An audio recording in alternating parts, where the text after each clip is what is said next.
Subscribe करिए motivational Ramesh channel को और बेल आइकन को दबाइए लाइफ चेंजिंग वीडियोस सबसे पहले देखने के लिए। तो आज की किताब है how to change things when change is hard, जिसे लिखा गया है चीप हिथ और डैन हिथ द्वारा। तो चलिए जानते हैं कि ये किताब हमें क्या बताने वाली है। चेंज जो होता है ना, वो आसान नहीं होता, बहुत मुश्किल है। कभी कभी तो इतना मुश्किल होता है कि आपको लगेगा कि ये सारी दुनिया ही उलट पुलट हो रही है। लेकिन बाकी लोगों की तरह आपको भी ना अपनी लाइफ में आने वाले चेंजेस के लिए हमेशा तैयार रहना होगा। और कुछ स्विचेस शायद आपको इतना परेशान कर दे कि आप एकदम सर पकड़ करके बैठ जाएंगे, लेकिन हम आपको इसके लिए ब्लेम नहीं कर रहे हैं, क्योंकि जिंदगी ऐसी ही है, कभी इजी तो कभी हार्ड। लेकिन हाँ, अगर आप पहले से तैयार रहेंगे तो चीजों को इजीली हैंडल कर सकते हैं। हीथ ब्रदर्स यहाँ पर आपकी मदद कर सकते हैं। अपनी इस किताब के थ्रू वो आपको बताएंगे कि चेंजेस को कैसे खुले दिल से एक्सेप्ट किया जाए। अगर आप ये सोच करके यहाँ आए हैं कि चेंजेस को कैसे अवॉइड किया जाए, तो अभी इस टाइम ये समरी आप छोड़ सकते हैं, कोई दिक्कत नहीं है, क्योंकि आप बड़े इमोशनल चेंजेस को अवॉइड कर ही नहीं सकते। आपको उन्हें स्वीकार करना ही पड़ेगा, एक्सेप्ट करना ही पड़ेगा। इस प्रॉब्लम को हीथ ब्रदर्स एक बड़े ही इंटरेस्टिंग तरीके से अप्रोच करते हैं। ओल्ड बुद्धिस्ट मेटाफोर के थ्रू, जिसके हिसाब से इंसान 2 पार्ट से मिलकर बना है। फर्स्ट वाला है रैशनल, कोल्ड और कैलकुलेटिव, जिसे राइडर कहते हैं, जबकि सेकंड पार्ट है इमोशनल, ऑटोमेटिक और क्विक रिस्पॉन्स देता है, जिसे एलिफेंट बोलते हैं। तो हर इंसान इन 2 एलिमेंट से मिलकर के बना है। और ऑथर्स एक थर्ड एलिमेंट के बारे में भी बताते हैं, जिसे पाथ कहते हैं, जो कि आपकी लाइफ की सिचुएशन है, जैसे कि आपका एनवायरनमेंट, सराउंडिंग, वे लोग जो आपके आसपास रहते हैं। तो अगर आप हमारे साथ यूं ही बने रहेंगे तो हम आपको बताएंगे कि इन तीनों पार्ट्स को कैसे बैलेंस किया जाए। हालांकि ये उतना इजी नहीं है, लेकिन फिर भी पॉइंट की बात ये है कि अगर ये इजी होता तो हर कोई इसे कर ना लेता, राइट? तो चलिए जानते हैं आगे फर्स्ट चैप्टर में द 3 सरप्राइजेस। इस किताब के फर्स्ट स्टेप में है चेंज के 3 एसेंशियल कंपोनेंट्स को डिस्क्राइब करना। द एलिफेंट यानी कि emotion, the rider rational side और द पाथ यानी कि सिचुएशन। तो जैसा कि अब तक आप समझ चुके होंगे कि राइडर का काम है एलिफेंट को एक गोल की तरह गाइड करना। राइडर ही है जो पाथ को चूज करता है। तो अब ये पाथ स्मूथ हो सकता है या फिर रॉकी और खतरों से भरा हुआ भी हो सकता है। तो ये सब एंड में राइडर पर डिपेंड करता है। यहाँ एक बात इंपॉर्टेंट है कि ये राइडर बिना एलिफेंट के कुछ नहीं कर सकता, क्योंकि एलिफेंट उसका ड्राइविंग फोर्स है। ठीक ऐसे ही अगर राइडर ना हो तो एलिफेंट अकेला कुछ नहीं कर सकता, वो खुद अपने इमोशंस और फीलिंग्स में भटक कर रह जाएगा। और सेम चीज आपकी जिंदगी के साथ भी है। आपके इमोशंस ही वो ड्राइविंग फोर्स है जो आपको एक्शन लेने पर मजबूर करते हैं। आप कुछ भी इंटरेस्टिंग सोच लीजिए, लेकिन आपके इस रैशनल इंटरेस्ट को इमोशंस ही बैकअप करते हैं।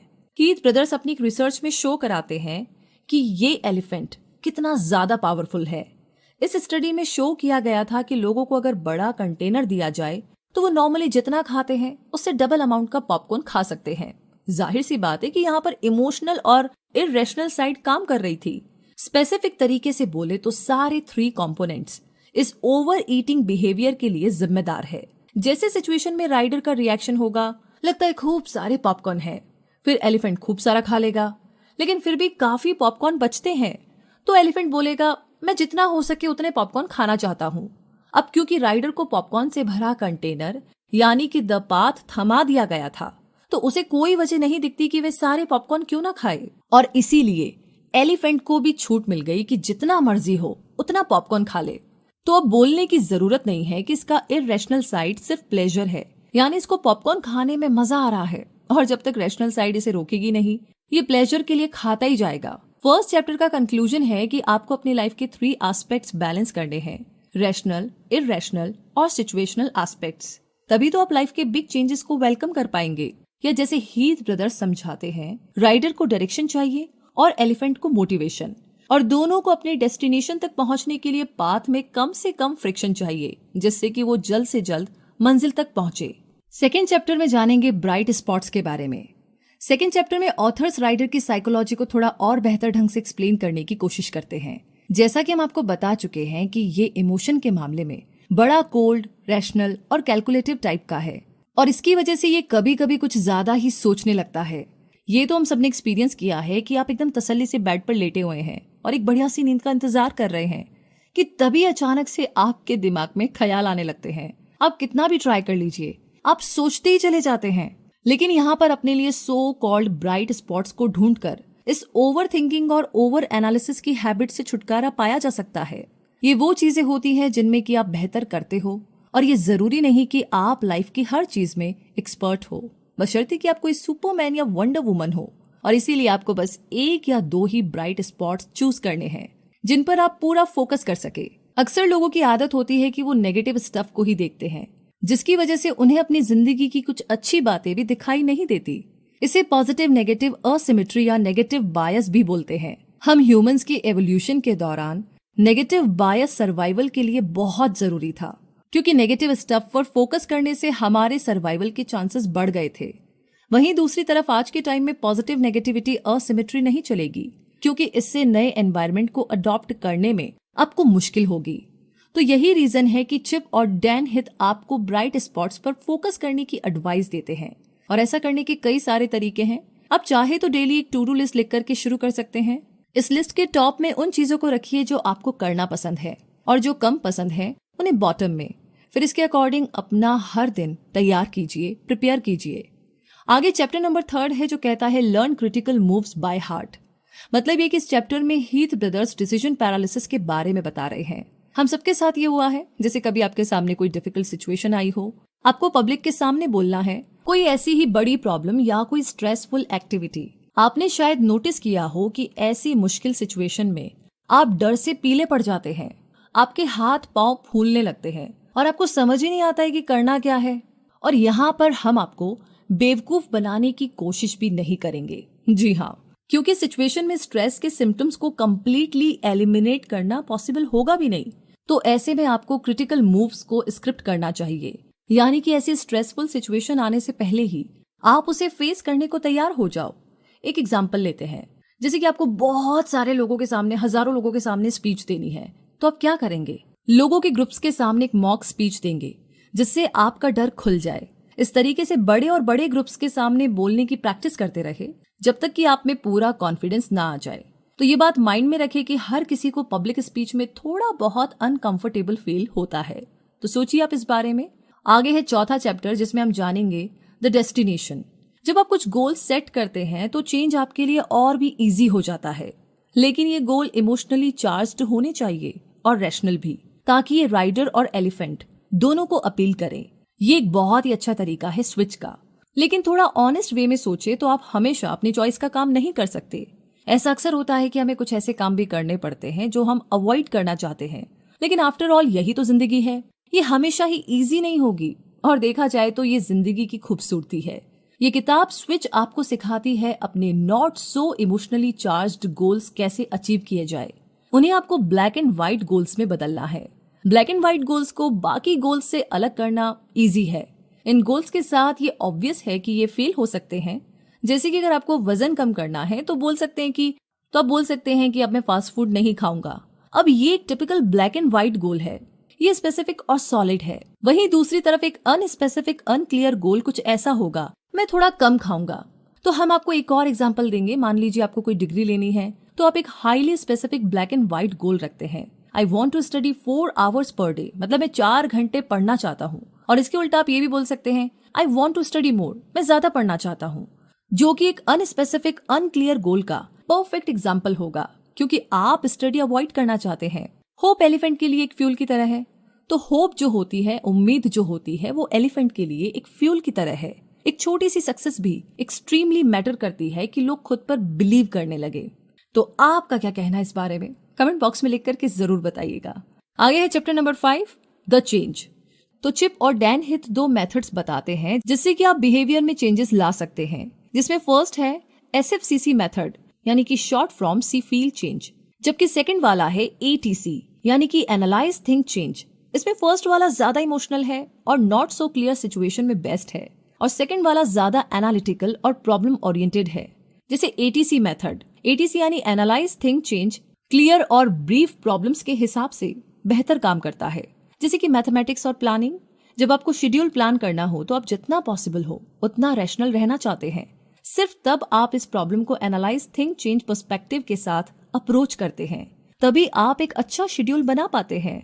दूसरी तरफ SFC यानी कि सी फील चेंज तब बेस्ट है जब आपको बड़ी प्रॉब्लम सॉल्व करनी हो, जैसे कि आपके रिलेशनशिप प्रॉब्लम्स, क्योंकि कोई भी अपने रिलेशनशिप्स को सिर्फ एनालिटिकल पर्सपेक्टिव से सॉल्व करना नहीं चाहेगा।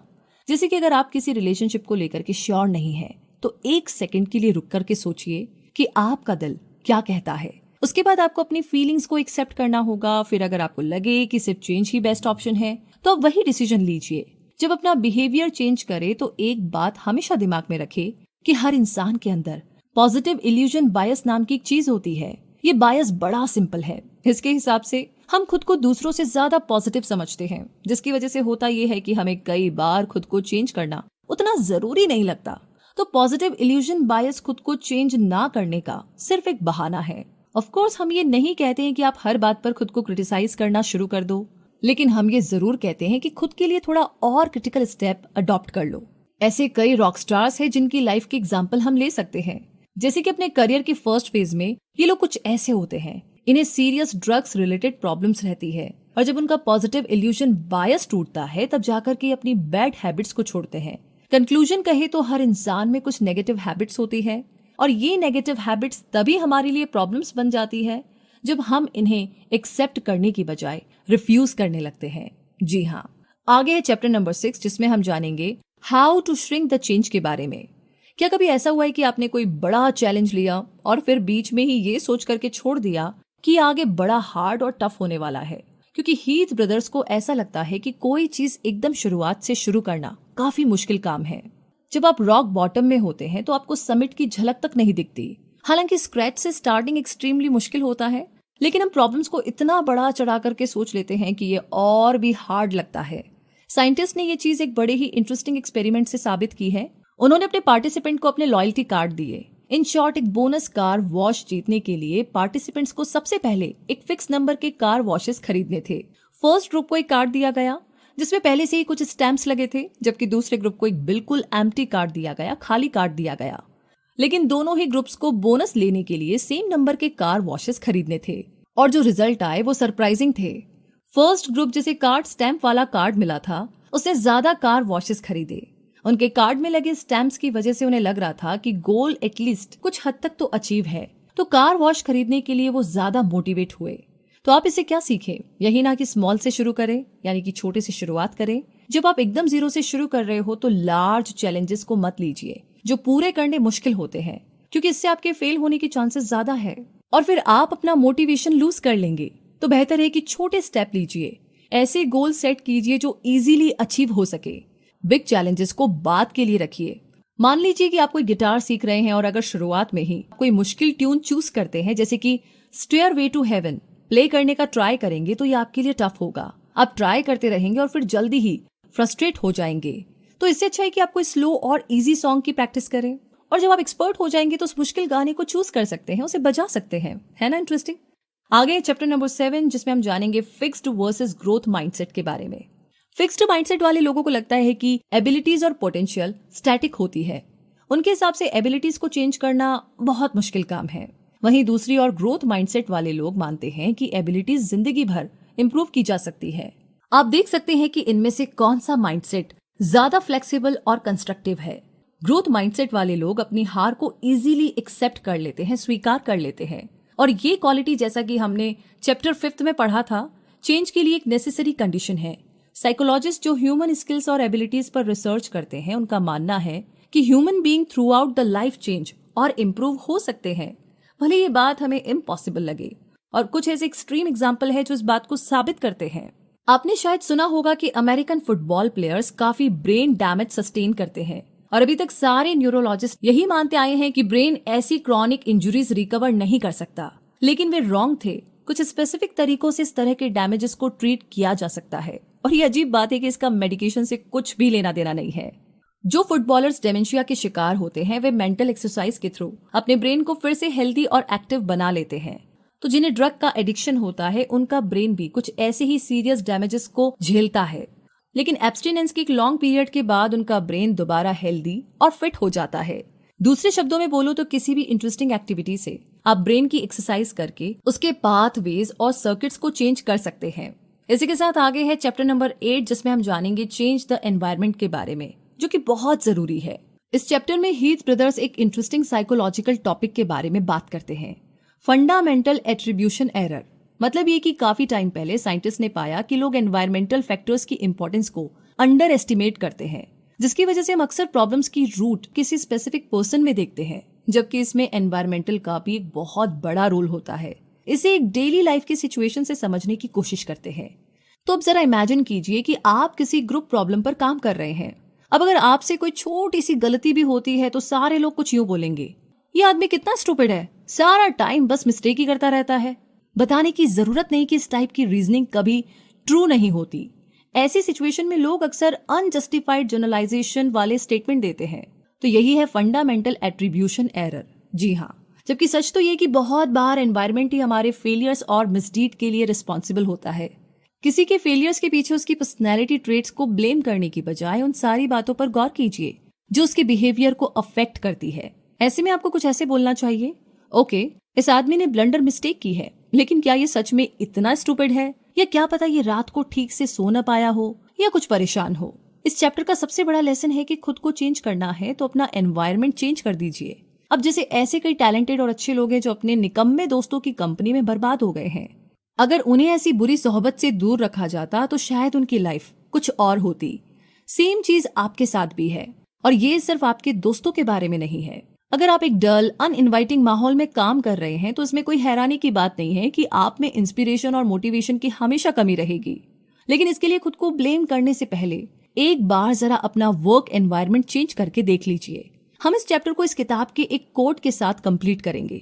Bye tweaking the environment you basically outsmart yourself. जी हाँ, इसी के साथ आगे बढ़ते हैं और अब जानते हैं चैप्टर नंबर 9 के बारे में, जिसमें हम जानेंगे एक्वायर गुड हैबिट्स के बारे में। हमारी लाइफ हैबिट से भरी हुई है, अच्छी बुरी सभी टाइप की आदत है। आपने शायद नोट ना किया हो, लेकिन आदतें ना हो तो हमारी जिंदगी का हर दिन बहुत ही डिफरेंट होगा। ऑफ कोर्स हम सबके अंदर गुड और बैड हैबिट्स होती है। तो हीथ ब्रदर्स आपको सिखाएंगे कि अपने अंदर न्यू बेनिफिशियल हैबिट्स को कैसे डेवलप किया जाए। तो सबसे पहले तो ऐसा माना जाता है कि जो ये आदतें होती है रिफ्लेक्सेस की तरह है, ये ऑटोमेटिक होती है और अक्सर किसी न किसी एनवायरमेंटल फैक्टर से ट्रिगर होती है, जिन्हें एक्शन ट्रिगर बोलते हैं। जैसा कि हमने पहले भी मेंशन किया है कि एनवायरनमेंट यानी द पाथ बहुत इंपॉर्टेंट है, और हैबिट्स के साथ बेस्ट चीज ये है कि आप अपने न्यू एक्शन ट्रिगर सोच समझ कर के चूज कर सकते हैं। अब मान लीजिए आपने एक्सरसाइज शुरू करने की ठान ली है, तो मॉर्निंग में उठने के साथ ही ये करना एक बहुत ही स्मार्ट डिसीजन होगा। हम सबका एक मॉर्निंग रूटीन होता है और एक्सरसाइज सबसे बेस्ट रूटीन है जो आप सुबह कर सकते हैं। तो एक्सरसाइज करने के लिए आपका एक्शन ट्रिगर है मॉर्निंग वर्ड। अगर आपको फिर भी कोई मोटिवेशन नहीं मिल रही तो आप एक काम कीजिए, आप अपने रूम में कोई साइन बना करके लगा दीजिए जो आपको अपने नए रूटीन के लिए रिमाइंड कराता रहे। लेकिन ये साइन ठीक अपने बेड के सामने लगाइए ताकि मॉर्निंग में उठते ही सबसे पहले इस पर आपकी नजर पड़े। न्यू बेनिफिशियल हैबिट सस्टेन करनी हो तो चेकलिस्ट भी बड़ी काम की चीज है। हाँ, वैसे ये थोड़े से बोरिंग भी होते हैं, लेकिन एंड में ये काफी मददगार साबित होते हैं। एक और चीज, आप डेली की चेकलिस्ट बना करके भी अपना एक्शन ट्रिगर पा सकते हैं। अब जैसे कि आप अपने फेवरेट टीवी शो को चेकलिस्ट से एसोसिएट कर सकते हैं। हर एपिसोड से पहले आप चेकलिस्ट फील कर सकते हो और इस तरह आप खुद को ट्रीट करके एक नई आदत डाल सकते हैं। इन जनरल बोले तो हैबिट री-इन्फोर्समेंट एक बहुत ही इंपॉर्टेंट चीज है। इसीलिए जितनी बार भी आप कोई न्यू बेनिफिशियल हैबिट मेंटेन करें तो खुद को रिवॉर्ड देना ना भूलें। आगे चैप्टर नंबर 10, जिसमें हम जानेंगे द हर्ड के बारे में। हम सब सोशल एनिमल हैं, हमें लोगों की कंपनी चाहिए, ये एक बहुत बड़ा फैक्ट है। और जिनके साथ हम रहते हैं उन लोगों का बिहेवियर एक तरीके से हमारे लिए एक कंपास की तरह है। एक्चुअल में हम जिनके साथ घूमते हैं रहते हैं उसमें एवरेज होते हैं। तो यहाँ हम इजीली अपना डायरेक्शन देख सकते हैं। अगर आप एक नॉर्मल फुलफिलिंग लाइफ जीना चाहते हैं तो हमारे आसपास वाले हमारी इस एस्पिरेशन को रिफ्लेक्ट करने चाहिए। अगर आप एक बहुत ऑनेस्ट और शांत पर्सन बनना चाहते हैं तो हमेशा जल्दीबाजी में रहने वाले लोगों के साथ घूमना स्टूपिड डिसीजन होगा, क्योंकि अनकॉन्शियसली आपका बिहेवियर उनसे इन्फ्लुएंस होता है जिनके साथ आप रहते हैं, और आपको खुद पता नहीं चलता कि कब आप उनके जैसे बन जाते हैं। ये एक बड़ा फैक्ट है। सोशल साइकोलॉजी से साबित हुआ है कि कन्फर्मिज्म स्ट्रॉन्गेस्ट ह्यूमन मोटिव्स में से एक है। वैसे हम यहाँ कन्फर्मिज्म वर्ड का यूज थोड़ा डिग्रेडिंग वे में कर रहे हैं, लेकिन कोई भी इससे बचा नहीं जा सकता। जैसा हम पहले भी मेंशन कर चुके हैं कि ये ऑटोमेटिक है, आप हार्डली इसे कंट्रोल कर सकते हैं। अपनी लाइफ से इसे पूरी तरीके से एलिमिनेट करने से बेहतर है कि आप अच्छे लोगों के साथ रहे जिनका लाइफ गोल आपकी तरह सेम हो। ये चीज दूसरे एंगल से भी अप्लाई होती है। अगर कुछ लोग बाकी ग्रुप से अलग हो जाते हैं तो आप इस फैक्ट को एम्फसाइज करके उन्हें कंफर्म होने के लिए मोटिवेट कर सकते हैं। आगे चैप्टर नंबर 11 जिसमें हम इस लाइन के बारे में जानेंगे, कीप इट गोइंग। जी हाँ, दृढ़ता जो होती है, डिटर्मिनेशन जो होती है, वो एक चाबी है। आप यहाँ मेंशन किए गए सारे स्टेप्स को फॉलो करके भी फेल हो सकते हैं अगर आप में दृढ़ता की कमी है, परसिवियरेंस की कमी है। तो सबसे बड़ी मुश्किल यहाँ पर ये है कि फेलियर्स कैसे हैंडल किए जाए। जितनी जल्दी आप ये इंपॉर्टेंट फैक्ट एक्सेप्ट करेंगे उतना ही बेटर आप फ्यूचर डिफिकल्टीज को हैंडल कर पाएंगे। जितने भी सक्सेसफुल लोग हैं उनका सीक्रेट दृढ़ता ही है। वो इतने स्टबर्न होते हैं कि एंड में फेलियर्स भी उनके आगे हार मान लेती है। कभी भी फेल होने के डर से हार मत मानिए, बल्कि इसके उलट हर अनसक्सेसफुल अटेम्प्ट के साथ आप अपनी सक्सेस के और भी क्लोज आ जाते हैं। हम ये सब बनाकर नहीं बोल रहे हैं। आप किसी भी सक्सेसफुल इंसान को ले लीजिए, आप खुद ही देखेंगे कि परसिवियरेंस यानी कि दृढ़ता ही उनका सीक्रेट है। एक और इम्पॉर्टेंट चीज है, कई ऐसे रैंडम फैक्टर्स है जो प्रिडिक्ट नहीं कर सकते। आपकी लाइफ बहुत अच्छी होगी, लेकिन ये कभी बहुत बुरी भी हो सकती है। लेकिन इन रैंडम इवेंट से खुद को टूटने ना दे। इन रैंडम फैक्टर्स का एक टिपिकल सा एग्जाम्पल है जब आपका पार्टनर बिना किसी वजह के आपको छोड़ देता है। अब तक सब ठीक था, आप दोनों साथ में खुश थे, कि तभी एक दिन आपका पार्टनर आपसे कहता है it's not you, it's me, या फिर ऐसा ही कोई स्टूपिड सा रीजन देता है। अब जाहिर है कि आपका दिल टूट जाएगा। तो ऐसे में कुछ दिन दुखी फील करना बहुत ही नॉर्मल सी बात होती है। रोने से भी दुख हल्का होता है, लेकिन आप इसकी वजह से खुद को टूटने ना दे, क्योंकि आपको डिप्रेशन में नहीं जाना है। हमें लगता है कि इस तरह के रैंडम इवेंट्स को झेलना फेलियर से कहीं ज्यादा मुश्किल है, जो कि प्योरली आपकी फॉल्ट होती है। लेकिन ये लाइफ है जो कि आपके कंट्रोल में नहीं है। उसे रैशनलाइज करना इतना इजी नहीं है। बहुत से लोगों की नजर में अब्राहम लिंकन अमेरिका के मोस्ट इंपॉर्टेंट प्रेसिडेंट में से एक है। उन्होंने अमेरिका में स्लेवरी हटा करके डेमोक्रेसी कायम की थी, लेकिन उनकी लाइफ इतनी दुख भरी थी, किसी चमत्कार से कम नहीं था। जब लिंकन बहुत छोटे से थे तो उनकी माँ चल बसी। उनकी एक सिस्टर थी सारा, जिसने उन्हें पाला पोसा, लेकिन बदकिस्मती से सारा भी जल्दी ही चल बसी। लिंकन की फर्स्ट वाइफ शादी के तुरंत बाद मर गई थी। उनके तीनों बेटे भी एक के बाद एक चल बसे। उनका प्रोफेशनल करियर भी मुश्किलों से भरा रहा, लेकिन अब्राहम लिंकन ने हार नहीं मानी। वो अपनी मंजिल की तरफ बढ़ते चले गए, और आपको भी इसी तरीके से अपने गोल की तरफ चलते रहना है, चाहे कुछ भी हो जाए। तो आपको भी इसी तरीके से अपने गोल की तरफ चलते रहना है, चाहे कुछ भी हो जाए। तो मुद्दा मामला ऐसा है, और कंक्लूजन ये है कि दोस्तों, इस ऑडियो में हमने देखा कि अगर हमें चेंज होना है तो हमें 3 चीजों को समझना होगा। पहला है राइडर, यानी हमारा रैशनल माइंड, इंटेलिजेंट माइंड जो सोचता है। दूसरा है एलिफेंट, यानी हमारा इररेशनल माइंड, यानी कि इमोशनल माइंड। और तीसरा आता है हमारा पाथ, यानी कि हमारी सराउंडिंग्स, हमारा एनवायरनमेंट और हमारे आसपास के लोग। अगर हमें चेंज होना है, स्विच करना है, तो हमें इन तीनों को बैलेंस करना सीखना पड़ेगा। स्विच के लिए हमें सबसे पहले अपनी सारी एनर्जी सिर्फ एक टास्क पर लगानी पड़ेगी, ताकि हमें ज्यादा सोचना ना पड़े और कंफ्यूजन ना हो। फॉर एग्जाम्पल, अगर आप हेल्दी रहना चाहते हैं तो आप अपनी सुबह की चाय या कॉफी में चीनी डालना बंद कर दीजिए। अगर आप एक साथ 10 एक्शंस के बारे में सोचेंगे कि मैं जिम भी जा लूं, मैं दौड़ भी लूं, मैं डाइट भी फॉलो कर लूं, मॉर्निंग में जॉगिंग भी करूं, तो सच बोलती हूँ कुछ नहीं होगा। सिर्फ एक छोटे टास्क पर फोकस कीजिए। सेकेंड स्टेप आता है कि खुद को एक स्ट्रॉन्ग इमोशनल थॉट दीजिए। फॉर एग्जाम्पल, अगर आप स्मोकिंग क्विट करना चाहते हैं और खुद से आप कहते हैं कि मैं स्मोकिंग बंद करके हेल्दी भी रह सकता हूँ और पैसे भी बचा सकता हूँ, तो ये एक बहुत ही कमजोर इमोशन है और आप इस हैबिट को स्विच नहीं कर पाएंगे। इसीलिए बेहतर है कि आप खुद को इमेजिन कीजिए पीले दांतों के साथ, जिसके पास कोई नहीं आना चाहता। ये एक स्ट्रॉन्ग इमोशन है और आपकी हेल्प कर सकता है। और अब इसी के साथ लास्ट स्टेप आता है कि अपना एनवायरनमेंट चेंज कीजिए। अगर आपके आसपास सारे लोग टाइम वेस्ट करने वाले हैं तो ना चाहते हुए भी ये एनवायरनमेंट भी आपको टाइम वेस्ट करने के लिए मजबूर कर देगा। उसी तरह अगर आपके आसपास सारे लोग गोल ओरिएंटेड है और बिल्कुल टाइम वेस्ट नहीं करते हैं, तो ये एनवायरनमेंट आपको भी फोकस्ड बना देगा और वहां पहुंचा देगा जहां आप जाना चाहते हैं। सुनने समझने में काफी आसान लगा, अप्लाई तो आपको करना ही होगा। आई नो थोड़ा मुश्किल है, लेकिन विश्वास कीजिए ये हो जाएगा, क्योंकि काफी लोगों ने ऐसा किया है और अपने गोल्स को अचीव किया है। तो इसी के साथ ये समरी यहीं पर समाप्त होती है।